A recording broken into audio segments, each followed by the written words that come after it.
பரிசுத்தமான அடியார்களுக்காக அல்லாஹ் ஏற்படுத்தி வைத்திருக்கக்கூடிய சுவனத்தை அடைவதற்கும் வழிகள் 3 என்று மார்க்கம் சொல்கிறது. முதலாவது நன்னம்பிக்கை, கொள்கைகளும் நல்ல நம்பிக்கைகளும் அகீதாக்கள். இரண்டாவது சாலிஹான அமல்கள். மூன்றாவது உயர்ந்த குணங்கள். இந்த மூன்றும் தான் சொர்க்கத்தை தேடி தருவதிலே உன்னதமான வழி என்று மார்க்கம் நமக்கு சொல்லி காண்பிக்கிறது. இதிலையும் குறிப்பாக இந்த உயர்ந்த குணங்கள் என்பது இருக்கிறதே, சொல்வார்கள் சத்தமில்லாமல் சாதிக்கும்னு சொல்வார். அல்லாஹ்வுடைய பொருத்தத்தை பெறுவதிலும் உன்னதமான சொர்க்கத்தை அடைவதிலும் ஏன் மக்களிடத்தில் கண்ணியத்தை பெறுவதிலையும் கூட சத்தமில்லாமல் காரியங்களை சாதிப்பதில் உன்னதமான குணங்களுக்கு ஈடாக வேறு எதுவுமே கிடையாது. அதிலே நாம் எடுத்து நடக்க வேண்டிய குணங்கள் 1000 குணங்கள் உண்டு. தவிர்த்து நடக்க வேண்டிய குணங்கள் என்பதும் உண்டு மக்களே.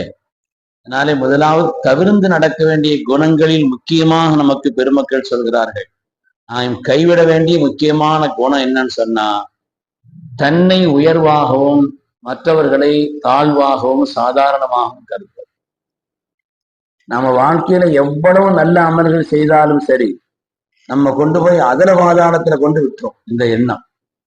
நாம உயர்வானவர்கள், மற்றவங்க எல்லாம் சாதாரணமானவர். ஏதோ ஒரு காரணம், கல்வி, பொருளாதாரம், அழகு, பொறுப்புகள், எந்த காரியம் இருந்தாலும் சரி, எது இருந்தாலும் சரி, நாம் பெற்றதெல்லாம் பெற்ற உயர்வு ரப்பு தந்தது என்ற ஒரு எண்ணம் அல்லாது அதற்காக வேண்டி நாம் தான் உயர்வானவர்கள், தன்னை உயர்வாக கருதி மற்றவர்களை துச்சமாக கருதுவது என்பது இருக்கிறதே, நம்மை அதரவாதாளத்திலே கொண்டு போய் சேர்த்து விடும், எவ்வளவு நல்ல அமல்களை நாம் செய்திருந்தாலும். அதனால நம்மள்கிட்ட இருந்து கைவிட வேண்டிய, நீக்க வேண்டிய முக்கியமான குணம் என்னன்னு சொன்னா, தன்னை உயர்வாக கருதக்கூடிய அந்த நிலை. பொருளாதாரம் பெற்றிருந்த காரணத்தினால் தன்னை உயர்வாக கருதினால் காரும் வீழ்ந்தான் என்று வருகிறார், அதரவாதாளத்தில் வீழ்ந்தான். அழகு பெற்றிருந்த காரணத்தினாலே தன்னை உயர்வாக கருதினான், குர்ஆன் அவனை பெயர் சொல்லி சபிக்கும், தப்பத் யதா அபீ லஹபின். இந்த அபூலகம் உலகத்தில் அப்படி ஒரு அழகான தோற்றம் உள்ளவனாக இருந்தான், பெருமை கொண்டான், அதை கொண்டு வீழ்ந்தான் என்று பார்த்து. கல்வியிலே பெருமை கொண்டிருந்தார், ஆனால் குர்ஆன் அவரை சொல்கிறது, வத்லு அலைஹிம் நபஅல்லதி ஆத்தினா வ ஆயாத்தினா, நாம் அவருக்கு எல்லா விதமான அத்தாட்சிகளையும் விளக்கங்களையும் கொடுத்திருந்தோம். ஆனால் அவர் எப்படிப்பட்ட நிலையில், இழிவான நிலையில், பமசலுஹு கமசலில் கல், அவருக்கு உதாரணம் நாய்க்கு உதாரணம். அல்லாஹ் தஆலா பல்ஆம் என்பவரை பற்றி சொன்னார்.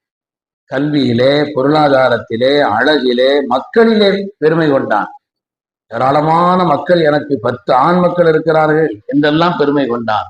வலீத் இப்னு முகீரா, குர்ஆன் அவனை சபித்து சொல்கிறார். அதனாலே வாழ்க்கையிலே நல்ல அமல்களை கொண்டும் கூட பெருமைப்படக்கூடாது. வாழ்க்கையில எதை கொண்டும் தன்னை உயர்வாக கருதுவது என்பது இருக்கிறதே, நிச்சயமாக நம்மை வீழ்த்துவிடும் என்பதிலே எந்த விதமான சந்தேகம் இல்லை. யார் ஒரு பாவம் செய்த ஆளை கூட மட்டமா நினைக்க கூடாதுங்கிறான்.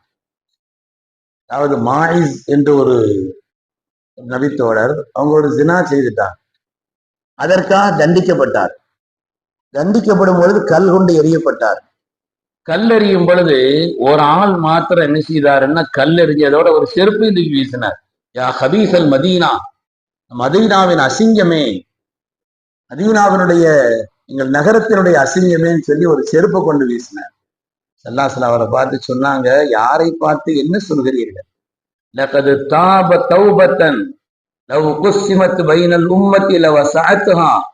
அவர் இப்படிப்பட்ட ஒரு தௌபாவை அல்லாஹ்விடத்தில் செய்து விட்டார், அந்த தௌபாவின் அளவை இந்த உம்மத்திற்கு பிரித்து கொடுத்தால் எல்லோருடைய பாவம் மன்னிக்கப்பட்டு சொன்னார்.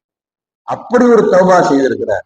பாவமே செய்த ஆளையும் கூட அவர் தௌபா செய்து அல்லாட்ட பரிசுத்தமானவராக ஆகியிருக்கலாம். நாம் அவரை பத்தி குறை பேசி தப்பா நினைச்சு நமக்கு பாவத்தை சேர்ப்பது, நம்மை நாம் இழிவாக்கிக் கொள்வது என்ன நிலை? அதனால யாரையும் குறைவாக, மட்டமாக, துச்சமாக மதிப்பது என்பது இருக்கிறதே, அவர்களை மதிப்பிடுவது என்பது நம்மை அதலவாதாளத்தில் கொண்டு சேர்த்து.